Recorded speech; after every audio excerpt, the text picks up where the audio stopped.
All right, we are now joined by Chattanooga head men's basketball coach Lamont Paris. Coach Paris, thanks so much for joining us today. Yeah, no problem. It's great to be here and just be in front of people and communicating with other human beings is always a good thing. Yeah, and especially if that communication is about college basketball. So let's get right into it. You guys, year by year have had one of the most impressive improvements in all of college basketball. Your first year at Chattanooga, you guys were ranked 304th in KenPom. Year two, it jumped up to 266, and then this past season, you guys made your way all the way up to 147th. And programs just don't make these kinds of leap this quickly. So what do you think you've done right that's kind of led to this substantial growth? I guess if I had to point back to one thing, it would be the people. And we made some changes. We actually only have, last season, our third season, we only had one player on the team that was on the roster in my first year. And, with that's a lot of transition and a lot of movement.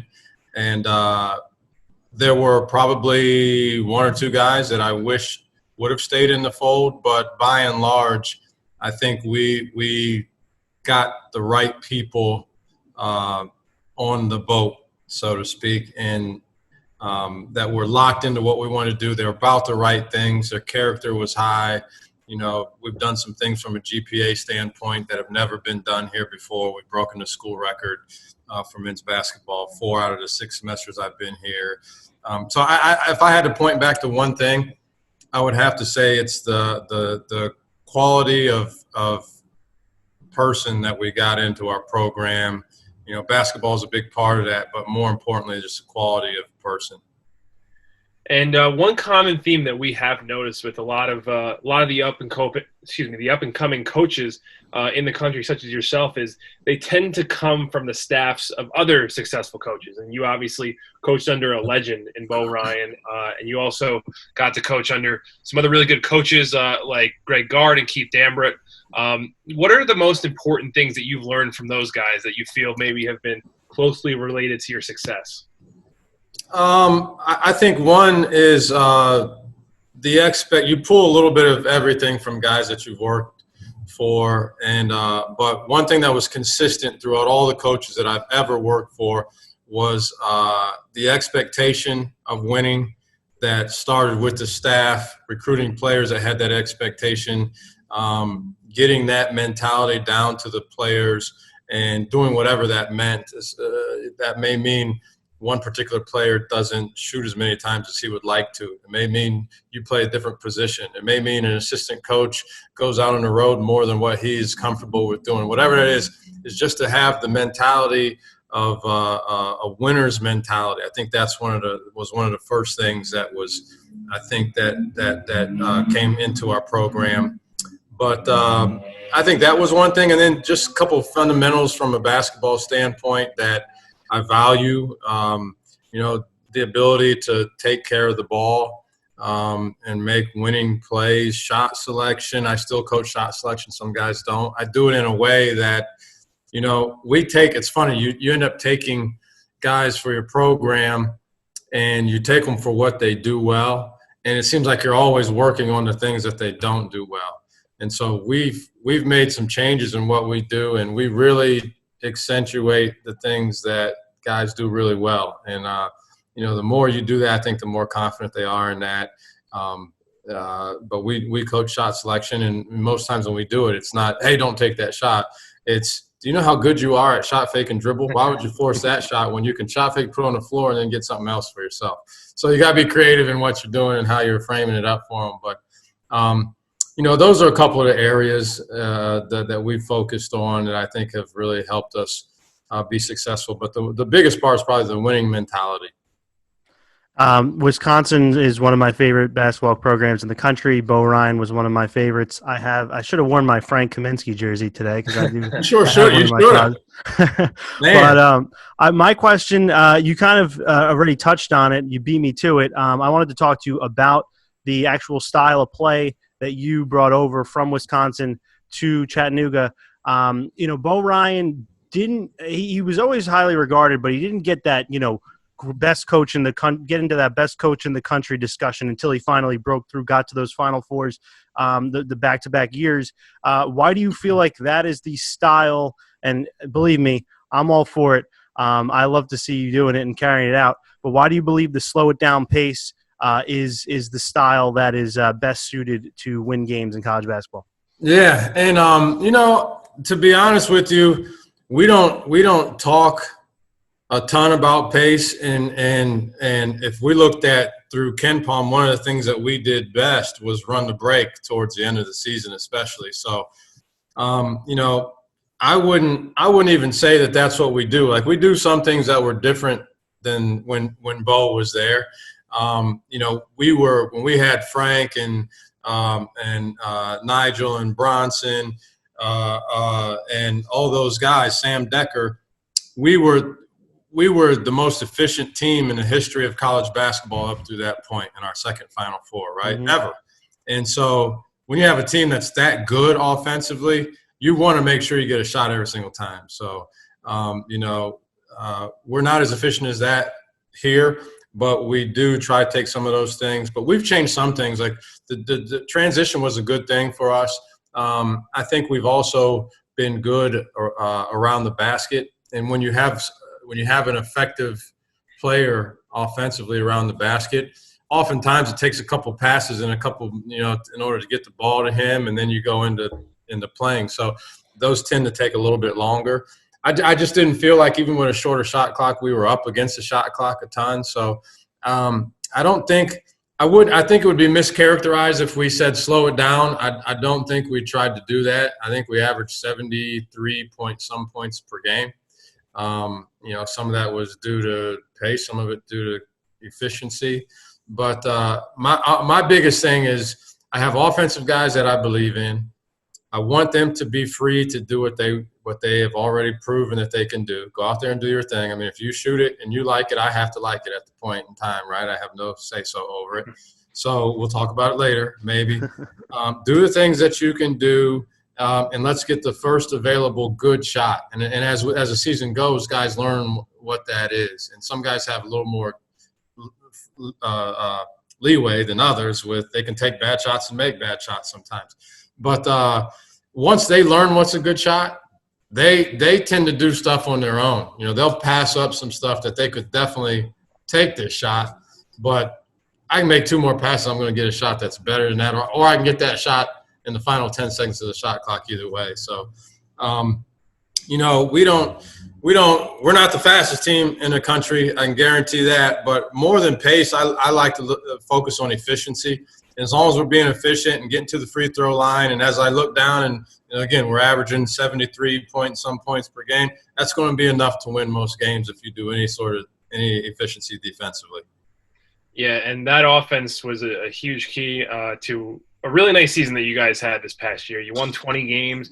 You beat a really good Greensboro team twice towards the end of the season. We had Coach Wes Miller on a few weeks ago. Obviously a really great program that he's building there. And you guys were so close to the SoCon finals.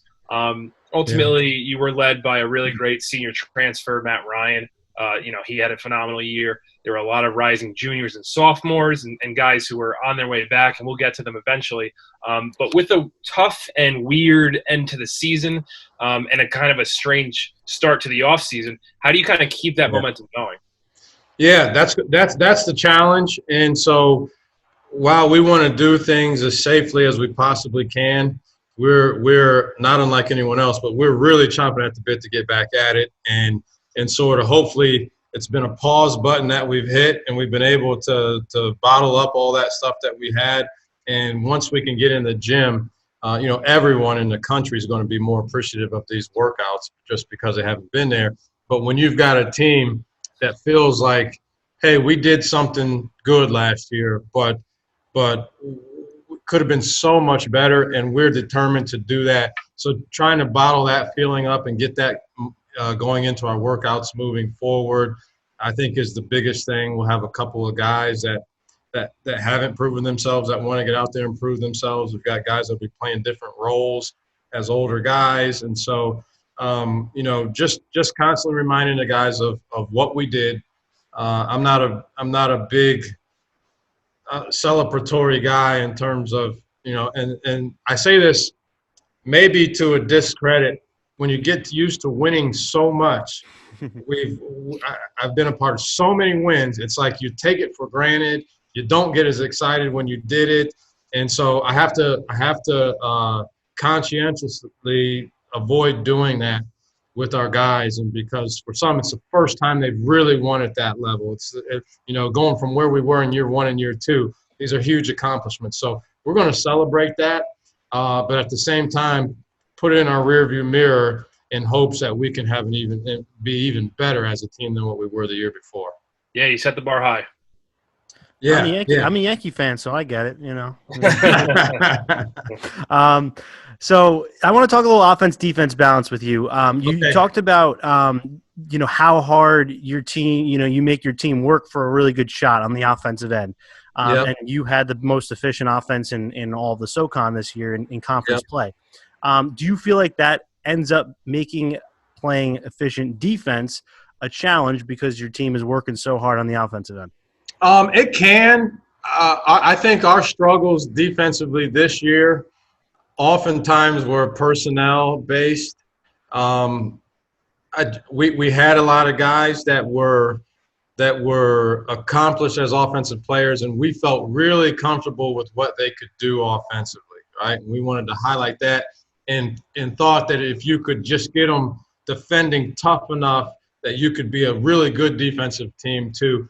It wasn't in the makeup of some of the guys that we had specifically to be great individual defenders, and I thought that hurt us. Now we obviously were good enough defensively to make our offense be really effective. I think if we could have taken another step, if you look at that 2015 Final Four team, it was a really good team offensively, right? Most efficient in the history of college basketball. But if you look at the numbers with the teams that we played that particular year, I think we averaged giving up 58 points a game or something like that on the season. Yeah. They did not get credit for what they did defensively. Really good offensively, but man, those guys did not get credit for what they did defensively. And so we're still trying to learn and build and get better defensively, schematically learning some things. And so from a personnel standpoint, offense was our strength, which was completely weird for me to be in a scenario where our offense is way ahead of our defense, and I think that's where we were last year. But we were able to do enough defensively to get us to where we could win 20 games. Yeah, and I mean, like Joe said, even though the defense was still getting there, you guys still made a pretty nice improvement there. So let's get back to some of the guys who are coming back, because last year you had a lot of upperclassmen, and next season it's not going to be any different. You got seniors like David Jean-Baptiste, who I believe is the guy you were referring to before, who has been with you since year 1. Ramon Milla, Stefan Kennick, and then of course AJ Caldwell is another talented junior. So do you think that going forward, when you build this program, do you strive to have this kind of experience on your team each year? And where do you think that experience helps you the most?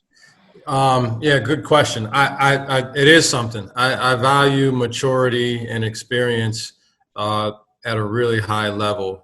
I think if you look, there are a lot of reasons why there's parity in college basketball, particularly once you get to the NCAA tournament and you get these upsets, right? Well, why do you get those upsets? Well, you got some teams you get a mid-major team who's won a lot of games. Now you look at them, you look at ETSU from last year, and our league won 30 games. It's a shame that we didn't get to the NCAA tournament because I think they could have done some real damage. But you got a team that's won 30 games. You got seniors and juniors playing the majority of the minutes on their team. Their experience, they know how to win. You get there, even if you're playing a super talented Duke from the Zion Williamson, R.J. Barrett year, right? If there's a one specific play that has to do with athleticism or quickness or ability, the guys from Duke are going to win that. But cumulatively, when you're talking about handling a bad call from an official, the crowd gets into it and there's a momentum swing. Coach is chewing your butt out. what all these things, that the game's closer than what it should be. It's a close game at the end. Those guys haven't been in close games. They don't know. They're expected to win those games. Should have been a 20-point win. Now all of a sudden it's a 2-point game, right? You're up by 2 on the next to last possession. You got to score. There's a lot that comes with that, and so I did strive to have a more experienced and more mature team, which we achieved that, and we'll have that going forward again. And I think those areas that I kind of said were the ones that really affect the game the most when you're talking about just handling situations, handling pressure, handling a coach getting on you, handling travel, get back late night and have to go to class the next morning, handling all the stuff that goes into it. These guys have a lot of distractions these days, and just older guys, they do a better job typically of handling all that stuff and being able to concentrate on what's at the heart of it, which is basketball. Chris, I have a quick follow-up to that as well, Yeah. because these days in mid-major basketball, it's obviously becoming tougher and tougher to keep your guys at your program for a full 4 seasons. So is that a factor when you're recruiting? Do you look for guys that are maybe more willing? Do you ask them up front? Are you willing to stay 4 years? You're looking for those kinds of concessions up front, or is it something that you just try to do your best to keep them there when they're already there? Yeah, I think the landscape is changing, and it's been changing, and we're already there. I fear. I said a couple years ago, I thought we were 5 years away from everyone being one and done. You have your team. 365 days later, you have a completely different team, and we're heading towards that, and we may already be there, unfortunately. But it's interesting that you asked that about saying something on the front end. I just yesterday talked to a high school coach in the state of Maryland, and we're talking about a potential prospect that he's got that's will be a rising senior. And I told him, I said, hey, this is what's going on in the landscape of recruiting. A lot of guys are taking these transfers for specific reasons, right? They're more likely to stay, and if they're going to be one-year guys as a grad transfer, who's going to be ultimately more productive in your program? Right. A one-year transfer like a Matt Ryan, right, who comes from Vanderbilt and Notre Dame, and comes and is able to do what he does, or on a good team. Or we had a young man, Kevin Easley, great kid that comes for 1 year. He's freshman of the year in the league, and then he goes to the Big 12. You're getting 1 year out of both of those guys. That was on a bad team that he was able to produce. Had we had the same team last year, Kevin Easley probably was not near as effective as he was, right? So it's a balance between the two. But I actually told this coach from Maryland, I said, here's where we are now. We're at a point I would look at some young guys. What makes it difficult to take high school guys, though, is because their expectations in 2020, the expectations of these kids is to come in and start. Well, there aren't that many freshmen that come in and start on a team that wins 20 or more games at any level, unless you are a Zion Williamson type player, right? Top 25 players in the country are good enough to do that on a good team. And so there's some challenges in that. And so I talked to him about, is this guy, is he a program guy? Is he a guy that's going to be, if he comes in and starts, and you say C.J. McCollum, right? C.J. McCollum goes to Lehigh, and not only is he a freshman of the year, he's the player of the year as a freshman in the whole conference. 1 out of 10,000 guys can ever do that. Maybe this kid is that. That's great. We won't have any problems if that is. But if he's not, is he willing to learn from some older guys, pay his dues, work hard, compete, play 12 minutes in one game, 5 minutes in another game, 16 in another, and doesn't play in the next?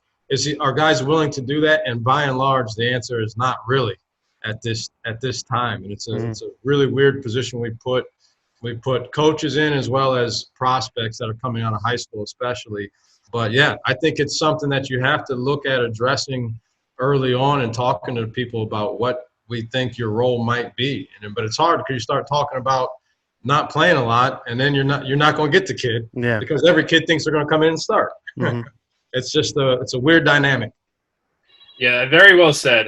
But I will say, if you guys keep making the improvements you're making, it's probably going to be pretty easy to have people stay around in Chattanooga for longer if you keep coming that way. I appreciate you saying that. We're moving in the right direction. That's for sure. Exactly. And speaking of moving in the right direction, let's talk about the SoCon as a whole. And as I mentioned, we spoke with Coach Wes Miller and Coach Greg Gary, both at Greensboro and Mercer. We talked to them about the league. SoCon is one of my favorite leagues. Obviously there's a lot of really, up and coming coaches, up and coming teams, but ultimately it's the fact that the league has just kind of improved so much and is so talented right now and is one of the best mid-major leagues in all of college basketball. With Greensboro and Furman at the top, ETSU is going to remain competitive too, even with Forbes leaving. And then, your team, Coach Gary's team, Western Carolina, Mark Prosser, Wofford too. It's a lot of teams on the rise. And I know that the goal for a league like this, especially when you do talk about trying to get people to stay and trying to get people to come for an extended period of time, the goal is surely to get more of those at-large bids, something that ETSU probably would have gotten if they hadn't won the SoCon tournament, and to do that, to try to get the league as high as it can go. And we've seen some other leagues do some things like that, where Conference USA, they've installed the pod play to try to get them to let the top teams play each other and boost their resumes. So what do you personally think is maybe a key to pushing the SoCon to growing even bigger on a national scale? Yeah, I think, and we've been right there. 2 years ago, Greensboro, nowadays they announce who's the first team out, and Greensboro was the first team out. Yeah, and that was only specifically because Oregon, as it were, ended up winning their conference tournament, and Washington was an at-large team. So that pushed us out. Otherwise, that would have been the first time we got two teams in. So I think we need to continue to do what we do. The league's been really good because the league has won a lot of games. I think our top teams have been really impressive. I mean, impressively good, our top three teams. If you look at our top three teams, even from last year, and even leagues that ended up ranking higher than us, we were 13th or 12th, depending on what metric you used. But teams that were above us, oftentimes – they had maybe one team that was as good as our top three teams. We were just talking about this the other day. Right? Our top teams were really, really good.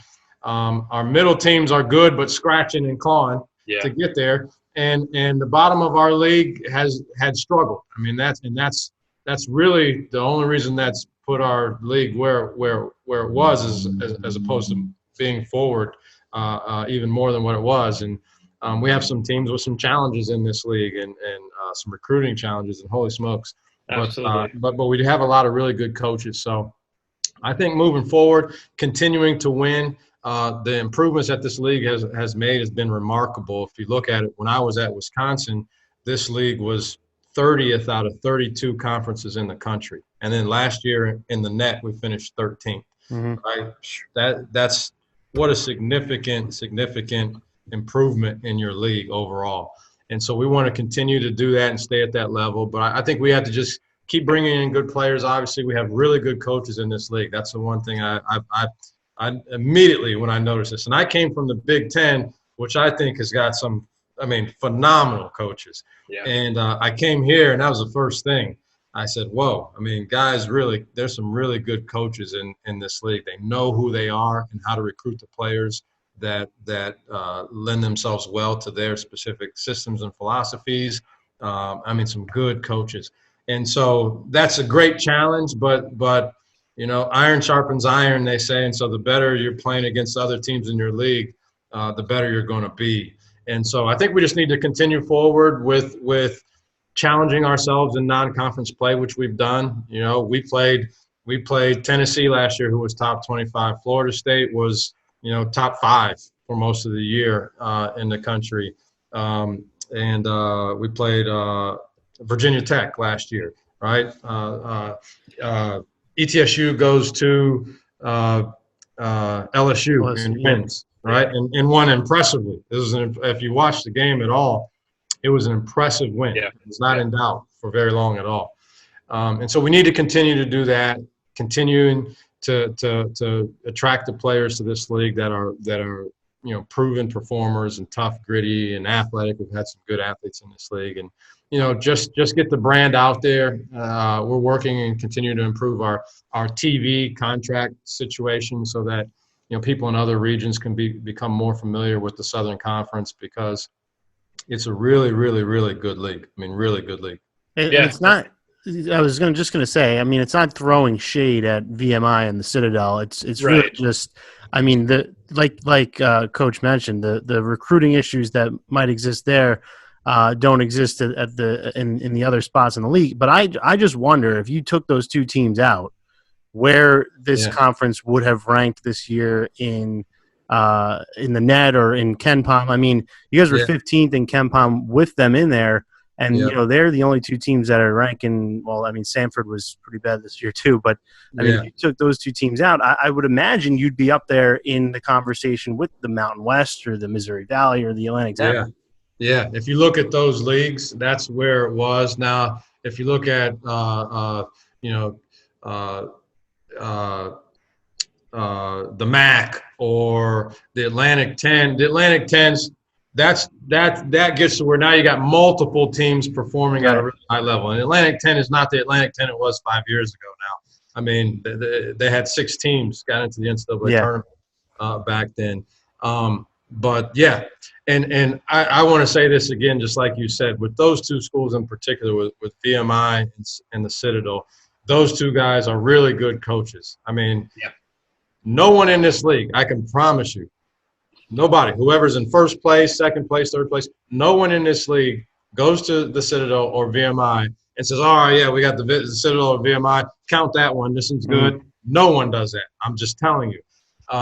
Those guys VMI had a pretty nice year. They were really impressive. And obviously, Duggar was a VMI before too, and he won there as well. Yeah. They have their challenges. There's no question they have their challenges from a recruiting standpoint, and those guys have managed that really well. And two good guys also, by the way. But yeah, if we're just in this fantasy world where every team drops their lowest 2 or 3 performing teams, we're up there. Our league then goes way up, particularly with how our top teams performed. You got 3 teams. Aren't a lot of leagues that are not high major leagues that have done that. Yeah, absolutely. And, we really appreciate you coming on, Coach. This was awesome. It was great to get insight into Chattanooga, and obviously, talking about the SoCon. We are excited, as everybody should be, for SoCon basketball for next year. We're excited to watch you guys play. We're excited to get college basketball back. But thank you so much for coming on. We really appreciate it. Yeah, no problem. It was a pleasure to be here. Great to spend some time with you guys and your viewers. And, we're so appreciative, as you are, and anyone. I mean, I don't know if you guys watched the Tiger Woods, Phil Mickelson, golf thing on TV. I mean, we had real live sports. Yeah. I mean, I was salivating. I watched every single stroke. I mean, I've never done that in any golf event ever, start to finish. So we're starving. We're starving. And trust me, there are bigger things, more important things globally that are out there. No question.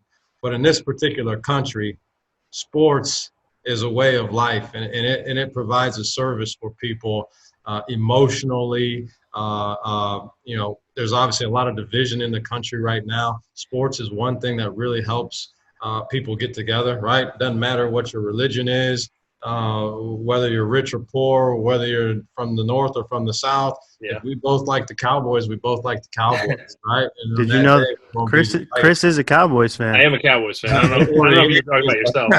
But. Yeah, Cowboys, Yankees. You guys sound like fair weather guys. No, that was a bad look. That was a bad look there. I promise you were not. He's also a Knicks fan, so that should. There you go. Bounce it out. Yeah, I'll go out there and I'll say publicly, which is hard to do, that I've been a diehard Cleveland Browns fan from. There you go. So there's no faking that. Trust me. Right. But I know what you're saying. We're dying to get sports back. And luckily, we're going to get the NBA shortly. Yeah, the NBA actually just announced it, that the specifics of the season coming back, and we're hoping that that kind of moves us forward, and then dominoes fall, and gets the ball rolling. Basketball. Yeah, and sure. Ultimately we get college basketball. When we get SoCon, we get Chattanooga, and we're good to go in the fall. Yeah. Well, we're looking forward to seeing you guys. If you're ever around here and coming to games, you let me know. But absolutely having me on and doing this for the Southern Conference. Really good league, really good coaches, some great kids too. So we're looking forward to getting started, and hopefully we'll see you come October. Absolutely. Hope to see Thanks, you too. Coach. Good luck, We Coach. appreciate Guys, it. take care. Take care.